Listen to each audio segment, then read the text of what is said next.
Everybody, welcome back to another exciting episode of the Stash Report from the Stash Project. Today is May 14th, 2018. We, of course, have full show coverage from the Shizouka Hobby Show.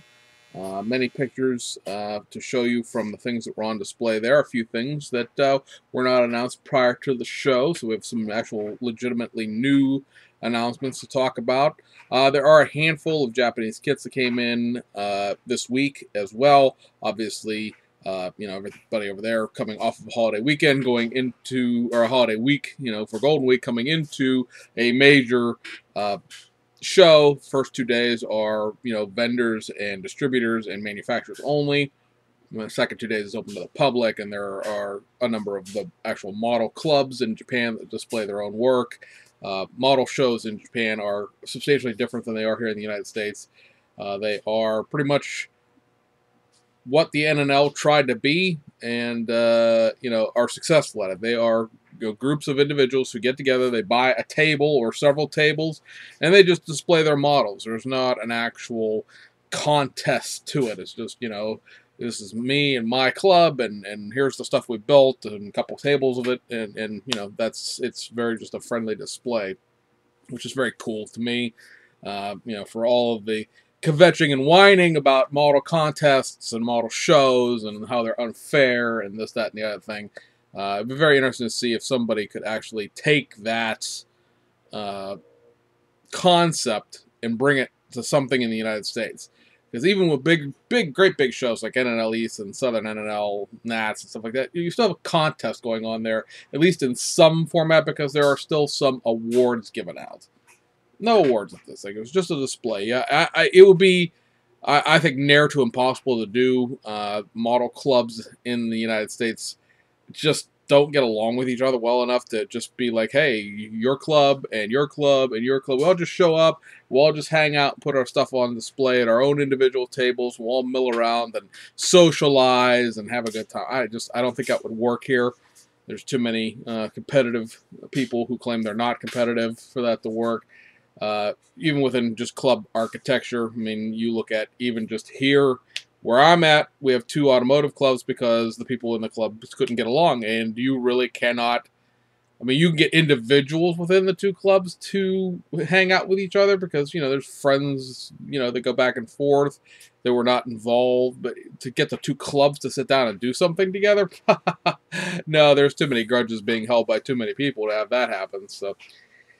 Anyway, I always think it's a really cool thing that they do over there. It's especially large at this event because obviously Shizuka is where all of your Japanese modeling companies are located. Tamiya, Aoshima, Fujimi, Hasegawa. Although Fujimi doesn't come, but still, Fujimi, Hasegawa, Ebro, everybody is in Shizuka there. So, yeah, I guess that's pretty much it. We did get the carbon fiber decal announcement for Studio 27 for the month of May, and that is going to be a set for the Porsche 911 GT1. That, of course, the older Tamiya kit. Not, ancient, but that was a 1996 Le Mans car, I think it was. So as we continue to carbon fiber all of the Le Mans cars out of Studio 27, that is going to be the next carbon fiber set. We have not gotten any announcement on other liveries. There's a couple of reruns of carbon fiber sets for motorcycles and things like that. I think there's a rerun of the carbon fiber for the new Ferrari F1 car. Obviously, that's sold out and needed to run another set of it. But we haven't gotten the livery stuff or anything else for the month because Studio 27 was at Shizuka. So they were obviously busy and not putting out flyers and things like that. People who are at Shizuka might actually know what this month's stuff is, but I don't as of yet. Excuse me. So let's go through the kit releases real quick, because I mean everybody wants to know about the announcements and the pictures and things like that. Everybody will forget about the kits if we don't go through them first. So it's gonna be a real quick plow through here because there are only 3 over at Aoshima. A reissue of this. This was actually an April kit that just finally came out. Mercifully, they should put this away with the other 1303S. This is the cabriolet version of the old IMA kit. I've give credit for Volkswagen. For as bad as they're supposed to be about licensing, they really just don't seem to give a crap about this kit or the 1303, coupe limousine, whatever you want to call it, because that kit just keeps getting turned out. So does this one. I mean, you got to figure that Italeri just put these kits out not that long ago, maybe what, 6 months ago, and here we are again with this thing. Anyway, formerly motorized, there is a battery compartment in the bottom of this chassis. It is not nearly as bad as the one in the 1303 coupe. I don't think it's a coupe. I call it a limo in German parlance. But in the two-door, the two-door has the one that the battery compartment's the entire bottom of the chassis and an entire battery, the whole chassis basically is a battery tray. This one, I think it was designed to take like one AA battery because there is basically, at the very rear of the chassis plate, in front of the rear wheels, there is a very small battery case, but you still have a separate battery door that makes up part of your chassis. And again, unless you're specifically looking for this specific model of Beetle, there are so many better options. Obviously, Tamiya and Hasegawa, even though it's a curbside, have Beetle, just regular Volkswagen Beetles, and Revell of Germany, of course, did a cabriolet when they did their Beetles kits here not that long ago. So I just put them out the pasture, be done with it, but still, they continue to crank them out. Then over at Hasegawa, we have 2 reissues for the week. The first up is this. It's the Lancia Delta HF16 valve San Remo Rally. This is the representation of the winning car for the 1991 San Remo Rally. At this point, we've gone through all of the Lancia Delta kits umpteen times. I can't blame them for continuing to reissue them. Obviously, they continue to sell well, especially when they reissue these older, they're calling them limited edition, but these older liveries that haven't been run for a while. So that kit's available if you're interested in it. And then the other one is this, which is a racing version of their Celica 1600 kit.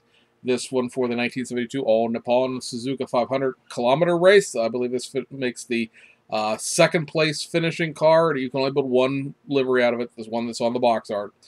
So this is, of course, the full race kit. We've talked about before, Hasegawa has sort of a race tribute kit that looks like a race car, but doesn't have the roll caging and slicks and all that stuff in it.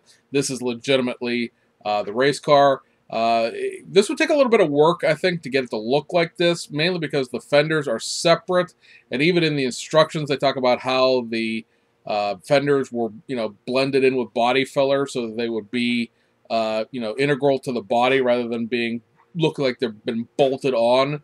So, even with the way the kit constructs, you would be using a lot of filler or putty or whatever you want to call it to get those fenders to look integrated into the body sides rather than being, pieces of plastic that you stuck onto the side of a model kit. So there is that. Apparently I did not turn my volume down, so they just texted me on Yahoo Messenger on Facebook there. But what are we going to talk about next? I think that's it. So we go over to the stuff from Shizouka, which we will start in the stuff that we already know about. We're going to hold those releases to the end, make you watch the whole video. So stuff we've already known about for a while now, that is, just basically we're getting shown to some display models. We'll start at Aoshima. They have this, which is the 1983 Toyota Corolla Levin 1500 SR. This is basically their existing Levin kit that they've had around for ages now. Well, not ages, in the mid-1990s. Good kit and all that happiness. Should be a curbside, I believe. I don't think this is going to have an engine in it. What is new here are, of course, the 1600R, or 1500R, excuse me, decals, as well as the sort of poverty hubcaps. They're not really steelies per se, but they are the base model wheels, and they are newly tooled specifically for this kit. So even, somewhere along the lines of like 15, 17, 20 years down the line of creating this tooling originally, they're still finding ways to release, new, I'm using air quotes, new kits out of it. The other thing that was on display from the company was this. This is sort of a prototype of the Nissan Skyline R34 25 GT Turbo 4-door. You see, basically what you see here. I believe this is the optional wheel version. Actually, it is, because I see the number down here in Japan has a number SP beside it. So this is a special edition. So this is your one with your TE37 wheels attached to it. They did not have one on display, at least that I saw, that had just the factory wheels on it. But the kits are going to be identical otherwise, so just the wheels and tires are going to be different. But otherwise the kits are what they are. And again, this will be a very popular kit within Nissan builders, Skyline builders, because while there was that Urace drift car, it was not a factory stock R34 by any stretch of the imagination. And we've talked about before, Fujimi, of course, has several versions of the coupe version of the Skyline 25 GT Turbo, so it'll make a nice companion piece to those. Curbside and all that happiness, but still a cool piece to have, if you're into your Nissans. We'll go over to Hasegawa next, because, of course, all the stuff at Hasegawa is well known. We'll start up front with this, the little Honda Civic race car, the little Team Yamato minor touring vehicle here. So this, of course, is a built test shot, built production shot at this point, because this kit's going to come out in June. Showing you what it looks like when it's done.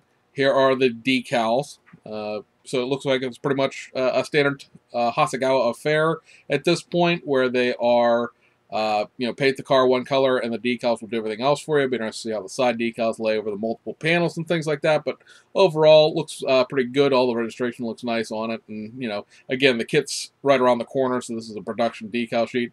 And then here you have the parts runners that show just the new parts of this kit. So you are going to get a new body. More than likely, the body is being tooled up as a new piece because it services the next streetcar release of this kit. I'd have to get this kit on hand and compare it to the original issue of the Civic that came out last year to see what's different. Which obviously you're getting some very small slicks up there at the top, and then you have one small parts runner on the bottom right that has the suspension components, the racing seat. It looks like some sway bars and a front bumper. And then the other one here is more interesting to me because, you got your over fenders and your various little race bits, racing exhaust, racing wheel, and things like that. But you also have all these wheel choices down here at the bottom. Now, the 4 spokes are what are on the actual car. And then you have two each of these other 2 wheels. One's like a 5-spoke, or maybe actually it's a 6-spoke. And the other one's, a 10-spoke or something like that. There's only 2 of each, so there must be something within the options of building this kit that they didn't run the 4 spokes all the time, or this car could be built to more than one of its race specifications, because this car ran for 3 years in this little minor touring division that was in a support of the Fuji Grand Champions series. And it may be that on certain years they ran certain wheel combinations. And, the car was a championship car in a couple of the different years. And what they're making as far as what the literature said for this kit was they made the one year it wasn't the championship car. So maybe you'll be able to build, more than that. But we'll see when it comes out. Next up, you have the little Mitsubishi Colt Galant GTO MR. So here we have a prototype of it built up. Looks like a rapid prototype. Looks like a little bit of basswood grain to it, so it's probably a 3D rendering of the tooling. And, you get the general gist there. Now, this is the one thing they didn't actually have a parts runner set up for. They just have this board, which will show you how the part runners are laid out. So you see, this is a pretty decent Hasegawa kit in its layout in terms of its part content. Not really overly complex, not particularly, underwhelming either. Curbside, we do that, of course. This is going to be molded in orange and gray. Of course, the thing that sort of looks, teal is going to be chrome, and then a clear tree and the rubber for the road there. Nice to see this is a platform style interior. There have been a couple of kits that Hasegawa's put out, the 2002 and other things where they've had a bucket and old school bucket style interior. They got a mountain of grief from pretty much everybody, myself included, about the weak engraving on the door panels when that happens. So, it's very nice to see them doing a platform-style interior with separate side panels, separate door cards, if you will. And, that'll alleviate that issue. Then we go over to the Nissan Skyline R31 GTSR. This is going to be the street version. This will be the one that comes out in July. It is molded in this dark blue that you see it in here. I'm not sure this is actually painted beyond the trim and things like that. It might actually just be the plastic polished out. And so we got a couple pictures of the parts runners here. This one here showing you the main bulk of the parts. Everything you see in a dotted line down here are the parts that are specific to the streetcar version. The parts runner up there on the top left with the chassis, and the parts runner up there on the top right with the interior, those are going to be the same no matter which kit you buy. So those are universal parts between the two. Again, platform-style interior, and you see, obviously, in this interior, you have a stripped-out back seat area because there's going to be a race car. And you come down here to the bottom right, and you get your actual civilian interior with the back seat, with a civilian front suspension setup, as well as the street exhaust and the street interior pieces. And then you get those 2x2. They, for some reason, they do their wheels and their seats on those little itty bitty runners. I'm not sure, that must make sense to somebody there because they do it with every kit. But you have your street wheels, your street interior, your street seats. Those are hubcaps rather than being wheels, so they're not going to be chrome. And then you have a little runner there that has a street gas tank. You notice up on the top left there's no gas tank molded into the floor of the chassis. That'll let them do the race version and the street version without having to have a big complex chassis removal issue. Then you have wheel hubs, and there's 2 steering wheels there. So you already know that if those parts are specific to the streetcar, that there's another streetcar coming out because you can't use both steering wheels at the same time. You'll notice that the trunk is molded separately, and there are those 2 giant holes in the back deck of the body. You may have noticed that first, maybe in the first thing you saw, and you were like, why are you blathering on about that? So, very unique piece of engineering that Hasegawa has done here. They've taken the trunk and molded it separately from the body, which allows them to then give you either the streetcar or the race car without having a situation where you have to cut out the fuel fillers in the trunk, which is something you have to do on a couple of different Hasegawa race car kits, and or have the trunk, those filler holes half molded and have big sink marks. This solves that problem. Now you can still possibly get sink marks because they'll have obviously giant mounting pegs to mount in those giant holes in the trunk there, but overall, with it being a small piece on a small runner, the issues with plastic flow should be very minimal, compared to if it was on a giant parts runner. And then you have a couple of the body parts. So we'll switch to the other picture here. You've got your street wheels, or your street tires rather. Your street, I believe actually the glass is universal for the kit as well. Because you're going to need the side marker repeaters and all that stuff for the race car kit. And then you have a little chrome tree up there, which has the headlight backs and the mirrors and things like that. So we'll quickly plow head along into the race car version. Now, this, of course, the Calsonic number 12 car, the 1989 Japanese Touring Car Championship car. Very simple decals here, as just most liveries were back then, but Calsonic always a very simple livery. It is molded in what would be considered a Calsonic-ish blue. I think it's a little too dark, frankly, but be that as it may. You see, again, above the dotted line there, those are the same 2 parts running out. It's interesting, this whole kit is molded in blue rather than the other one where most of it was molded in gray and just the body was molded in blue. That would be, of course, because this is a unibody car, so the chassis should be the same color as the car, so just mold it all, because the interior would be just a steel shell of an interior, so again, make it the same color. You notice now your bottom right, or bottom left runner rather, has a race car exhaust, a race car fuel tank, race car brakes, all of the roll caging for the inside, and a race car steering wheel. And then you have your other parts over here, which include looks like a strut tower, but I'm pretty sure it's probably not. Tow hooks, you have a racing seat, you have the racing mirrors. There you see your trunk deck for this kit, which has the fuel filler holes already drilled into it. And we come over here to this other picture, which as I'm looking through it in my pictures here, they're not in order. Whoops. I think I have the other picture, don't I? Yes, here it is. Okay, so here's your other picture. Again, glass, I believe, is universal. You have slicks here for tires, and then you have the same overall chrome runner, but then you have the addition of the mesh racing wheels. So, of course, there's a ×2 there, so you're going to get, obviously, 2 sets of that for 4. And looks to me very, very cool. I like the ingenious design element there of molding the trunk separately to try to alleviate a known issue with their kits, basically, having to drill out the filler holes which are substantial holes. It's not like you're drilling out like an antenna hole or something like that. You're boring a hole out, or the hole's already sort of half drilled. You know, there's a depression there to show you where they're supposed to drill, and you get sink marks if you're not building the race car version. So that, guys, takes care of like the known stuff from the major guys. Now, of course, we have BMAX. BMAX also on display in the Aoshima booth, because Aoshima does their distribution over there. So let's look at the known stuff from them real quick. You have the Audi Quattro S1 E2. We've talked about these decals before that have the giant hole in the Hershey Kiss because they're cigarette liveries. We'll be interested to see if they do another fill-in decal sheet in the photo etch, the way they did with the BMW M3 rally kit to fill in the Bastos livery. But we've seen this built test shot. There's a little bit of a different angle to it. So we have the parts runners here. This is the first time we've really seen the parts on the runners. You know, I just look and see, I guess.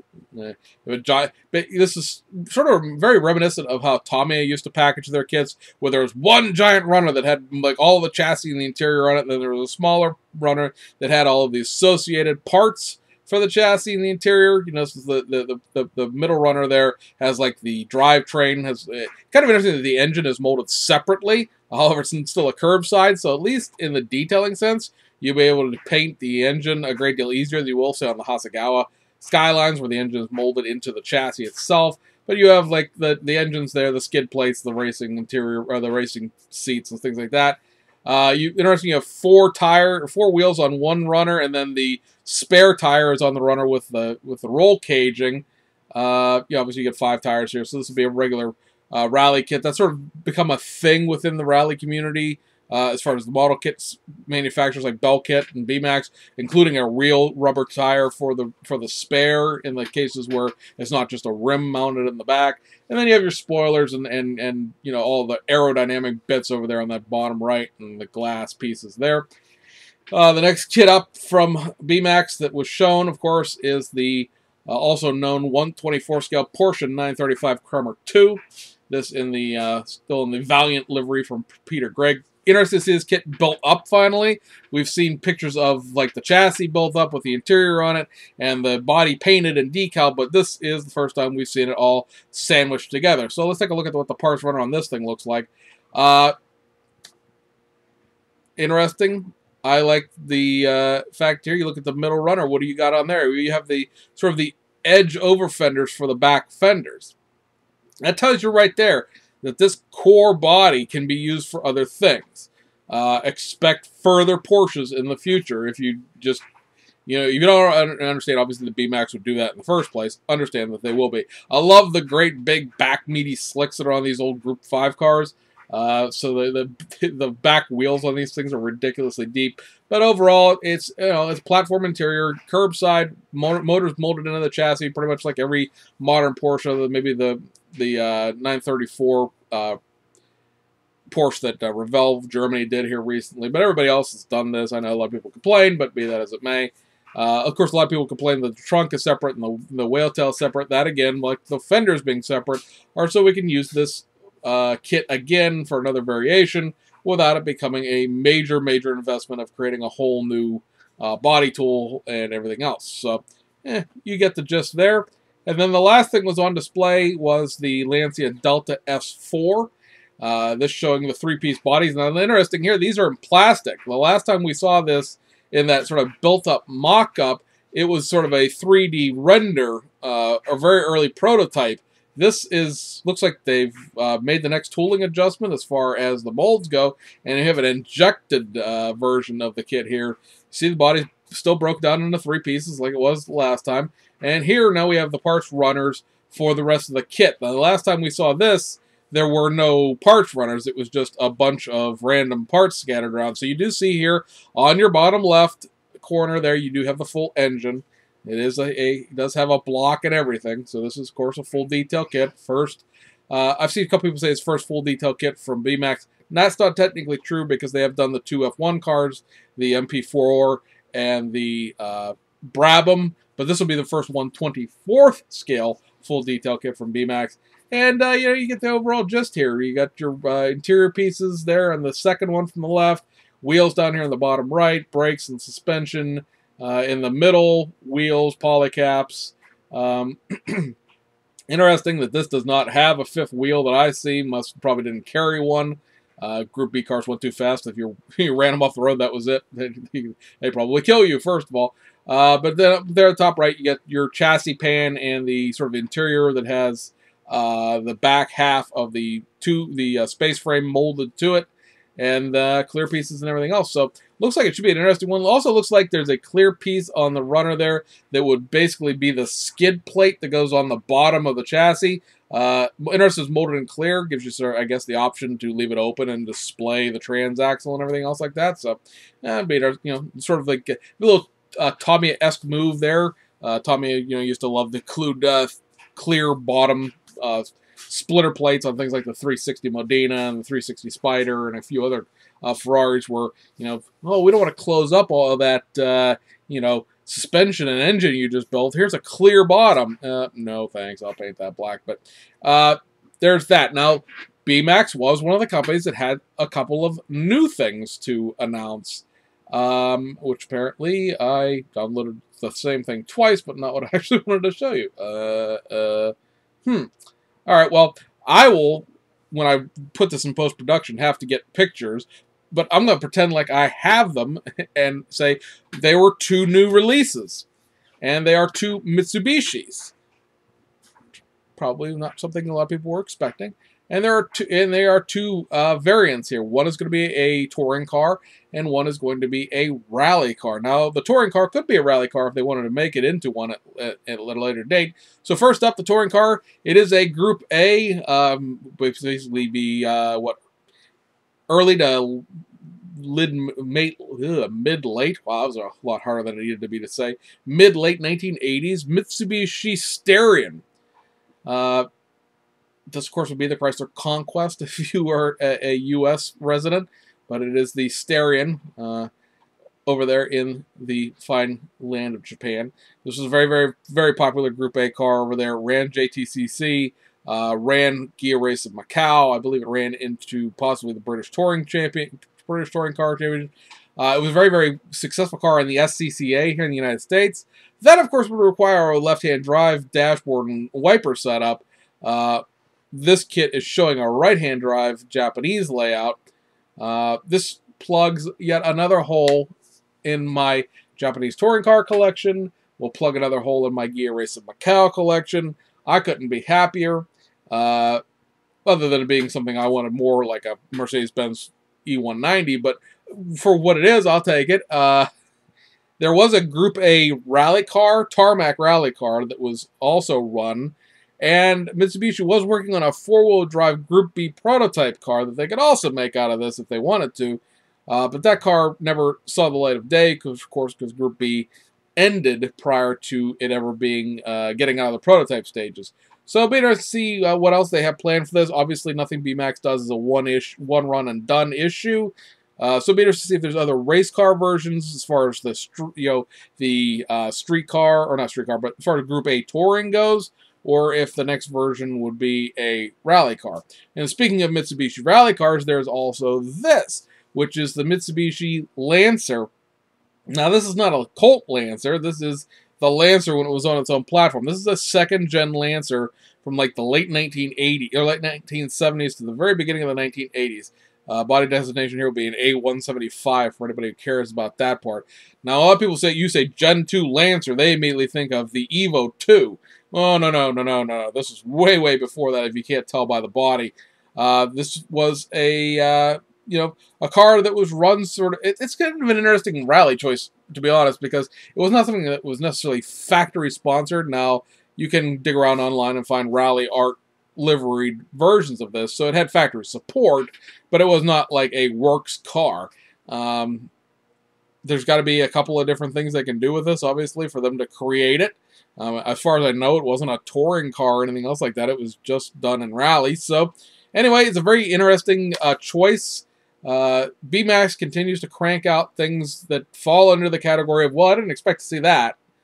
There is a Starion that Fujimi did, and they did do a race version of it that has the livery on it for the car that ran in JTCC. However, it's an old motorized kit. It doesn't actually have a race interior per se, and it'll be nice to have a real one. If nothing else, BMAX is sort of going back in time and picking kits here and there that have been done in the past that needed to be redone, like the M3 BMW and now this car and a few other things. So anyway, that's what's new with BMAX. And before we wrap up the show and punch out here, we have Hobby Nunu, or Nunu Hobby. Nunu Hobby, of course, is owned by the same company that owns BMAX, but they are doing their own thing.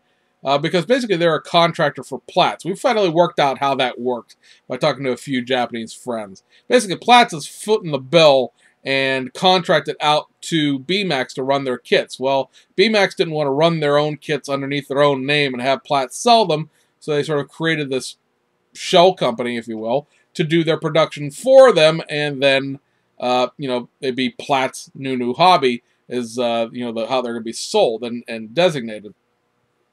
So there are 2 reissues, and they're pretty much a no-brainer as to what these are, because there's only one new Hobby Nunu kit to begin with, and there's actually a new tool kit that they announced there as well. So on the reissue front, 2 kits. This one is one I'm especially excited to have. This is the Falcon Racing BMW M6 GT3. Obviously, we know what the kit is. This car, interesting, they run like this Falcon number 33. The car is number 33.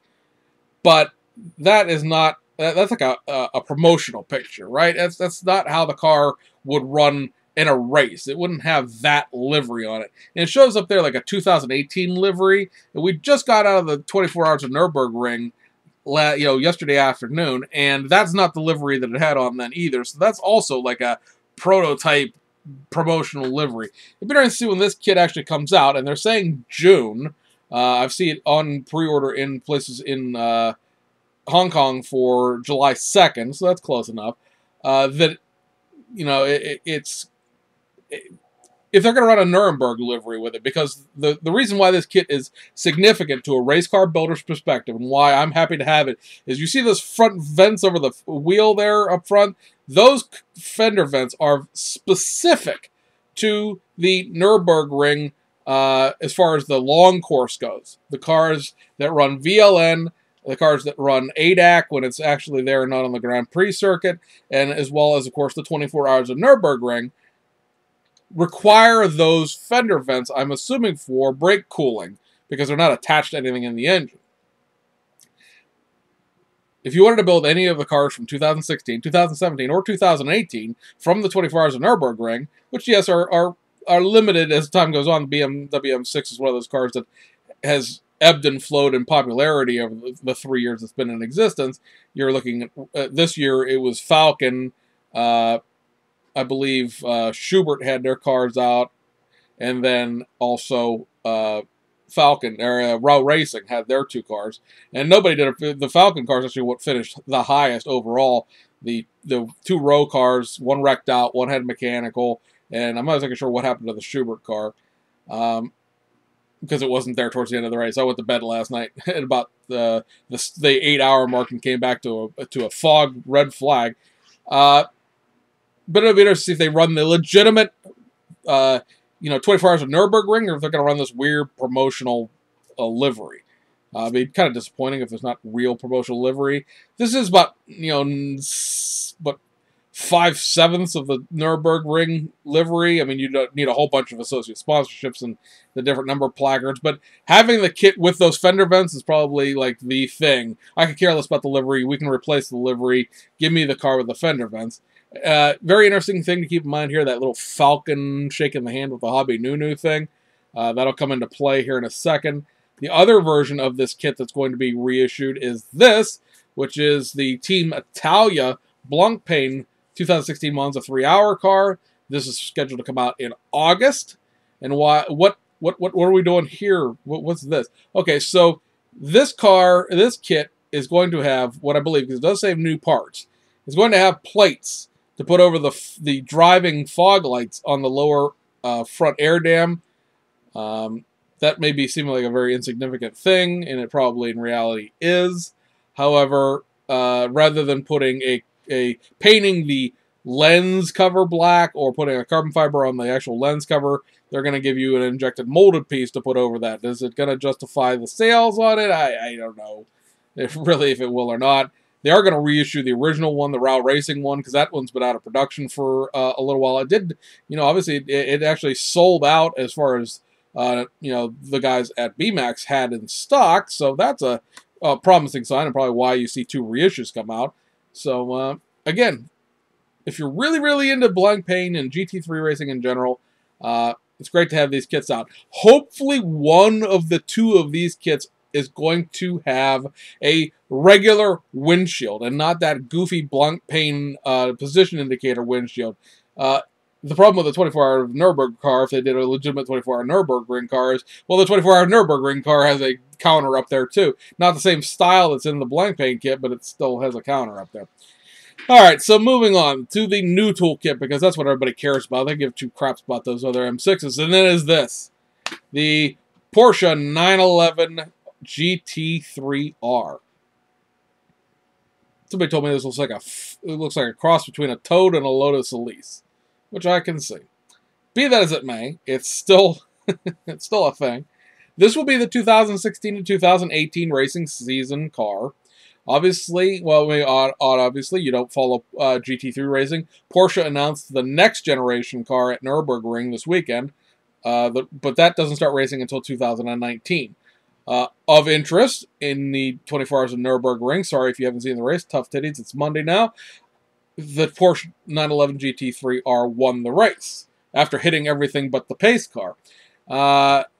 It really had a very wild race and somehow still won. Well, there was mainly one because there was a fog red flag and it obliterated the Black Falcon AMG's lead. But be that as it may, here's a rear end shot. Be interested to see what livery we do here. I'm gonna guess, and then again with the handshaking Falcon thing, they're Falcon Racing. The tire manufacturer runs a M6 and a 911 GT3. Interesting that they run 2 different cars rather than 2 of the same, but it is what it is. And with that whole shaking hands agreement Falcon thing, I would expect to see this come out as the number 44 Falcon Motorsports car. Hopefully someone will do the 911, 912 livery for the Manthe Racing. That actually won the race. 911 wrecked out, but 912 won. It's a very cool car, just livery-wise. Big, bright banana yellow car. There's this particular version of the Porsche 911 race car was not particularly popular. We dug around and figured out there's 19 of them running in 2018. And there's also been like 19 or thereabouts running in 2016, 2017. But it's always been like 2 in Blancpain, 1 in Asia GT, 2 or 3 in ADAC Masters, a couple in IMSA, a couple in Pirelli World Challenge, a couple in ADAC Masters, and then three, four of them that run at 24 Hours of Nürburgring, because that 24-hour race isn't attached to any of the actual racing series. It's a standalone race, so you see oddities or other cars show up for that. So liveries here, there's a decent amount. But overall, if you sat down and you compared to the number of AMGs that have run over the last 3 years, and even the number of M6s that have run over the last 3 years, even though the M6 is not a particularly well-represented car in the 2018 racing series seasons, there's a lot more BMWs and a lot more Mercedes choices than there are Porsche liveries. But like I said, it'd be interesting to see what kind of support this gets, because really, BMAX's kits don't get a lot of aftermarket support in the first place, unless you're talking about Frank Everett SK.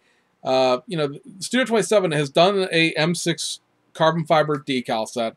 Studio 27 has done 3 liveries for the Honda Civic EF3, and they did 4 liveries for the BMW M3. But that's been it. Like, so far there's not been any M6 liveries. There really hasn't been any AMG liveries. We're only at like the 4th livery on that, and still 2 years ago at Nürburgring at this point. But they didn't run any decals for the Corolla Levin. They didn't run any decals for the although at this point it's kind of early, but they didn't run any decals for the newer Corona. It's, you know, it's not a lot of.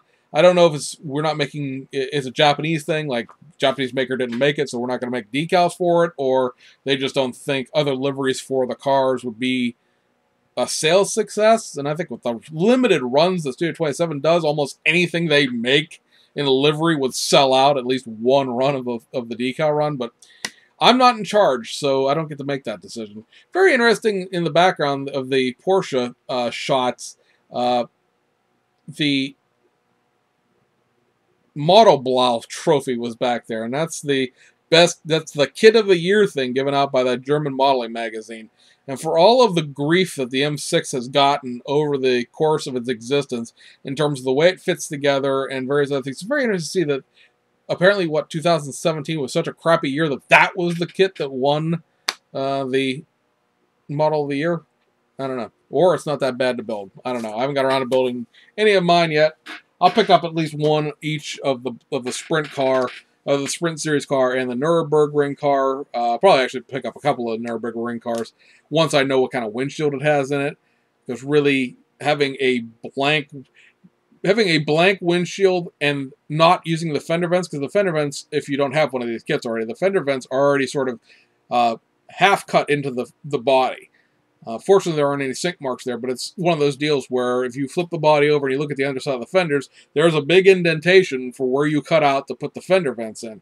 It'd be very interesting to see if they gate that off to make that a big open hole, and then you put the vents into it, in which case I'm not that interested in that kit, because I don't want that, per se, but I would just like a kit that has a plain window, because I got to do some Macau cars, and the fender vents cars for a couple things. I'd love to do that PlayStation number 101 car that ran a couple years ago. And there's just a whole bunch of liveries for IMSA, WeatherTech, and for ADAC, and all these different racing series that it ran in that don't have that stupid position indicator on it that the 24 Hours of Spa car has. So anyway, guys, hope you enjoyed it. It's a little bit of a longer show, but we had a lot of stuff to talk about. And hope you enjoyed it. You guys get a good insight into what the Asian manufacturers are planning to do for the spring, or the late spring and through the summer. There was a very interesting, well, the post itself wasn't very interesting, but the reaction was. Somebody posted a thing about, the hobby is dying, which is all related to Revell going out of business. And the fact that apparently on May 8th, when the sale closed, that they didn't rush right out and tell everybody what they were going to do. I've already told you guys what's going to happen there if you watch the last videos we did in terms of kit releases and things like that. And I'll stand by that until somebody proves me, they prove me wrong by releasing a press release that says something completely different, but be that as it may. Clearly, the hobby is not dying unless you're very, very U.S.-centric about what your hobby is. Now, I understand that a lot of people, that's their life, and I'm not telling you that you're wrong, but your viewpoint is. Like, if you just want to build American cars, that's up to you. I don't care what you do. You can roll around naked in gasser parts as far as I'm concerned. That's your deal. However, when you say, well, the hobby is dying because they don't do blah, okay, that's your niche thing. This is the same argument we had with the Revell people when they were saying the reason Revell went bankrupt, still see people posting that, is because they didn't make enough of this and they made too many of those. Okay, your thing isn't being covered to the degree you think it should be, but I'm pretty sure that every single modeler in every single genre could tell you, well, you know what they really should have made was, because you know what isn't in any of that stuff from Asia? A nice Mercedes-Benz E190 DTM car that could be done as the earlier version or as the Evo 2 that ran towards the end of its production cycle. That car is the sidecar, if you will, to the BMW M3. It is the car that needs to be done to bury forever the other Fujimi kit that ran on a standard chassis, which the M3 and the 190 did. They both ran on one generic chassis. That's why they were both misshapen, because they were scaled to fit the chassis rather than be realistic.